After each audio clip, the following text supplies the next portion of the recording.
Nós vivemos em Portugal uma crise muito grave.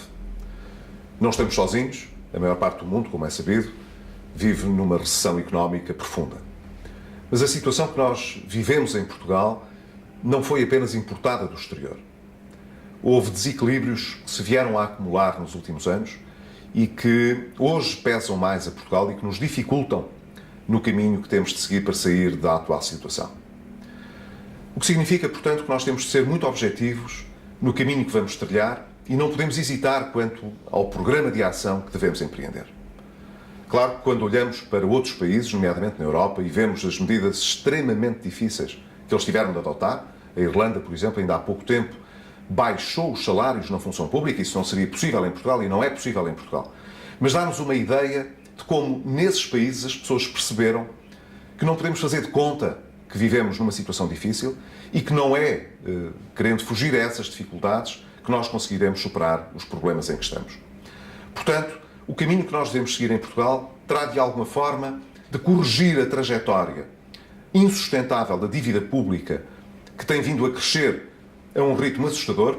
Há 10 anos atrás nós tínhamos uma dívida externa equivalente a cerca de 30% da riqueza que produzíamos num ano.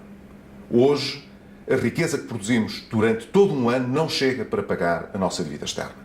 O que significa, portanto, que nós, em Portugal, temos de estar disponíveis para medidas difíceis que consigam diminuir a despesa do Estado, que consigam convencer mesmo as famílias e os particulares a gastarem menos e a gastarem melhor do que o têm feito até aqui, porque quando falamos de dívida externa do país, falamos da dívida que é do Estado e da dívida dos particulares. E Portugal, de uma maneira geral, gasta mais do que aquilo que produz. E é isso que temos de inverter. Mas ao Estado cabe também aqui um papel disciplinador e de exemplo muito grande. Nós temos, em primeiro lugar, portanto, de corrigir o déficit das nossas contas públicas, esperando que o Ministério das Finanças possa empreender um programa muito sério de redução da despesa mais supérflua, mas também de congelamento de alguma da despesa corrente do Estado. Em segundo lugar, vamos precisar de reavaliar as grandes obras públicas. Há projetos que são estruturantes para o país e que são importantes no longo prazo, mas que não podem arrancar já, porque consomem recursos de que nós precisamos para apoiar as pequenas economias. E há outros, porventura, que simplesmente não são prioritários e não são estruturantes para o futuro e para os quais nós temos de encontrar alternativas.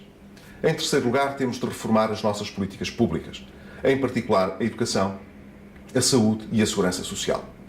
A pensar, em primeiro lugar, em evitar o desperdício. E, em segundo lugar, porque isso nos pode permitir apoiar melhor aqueles que mais precisam e que mais vulneráveis estão face aos riscos da atual crise.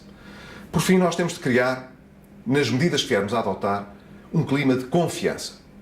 De confiança para os investidores, de confiança para as pessoas e para os cidadãos. Confiança no Estado, confiança na Justiça, confiança nos nossos mecanismos de correção de conflitos dentro do país. E isso significa, evidentemente, reformar a Justiça, acabando com a morosidade que ela hoje exibe, mas também conseguir captar capitais portugueses e capitais estrangeiros para que o investimento em Portugal nos ajude a sair desta crise profunda em que estamos e a superar os problemas sociais que estão a emergir.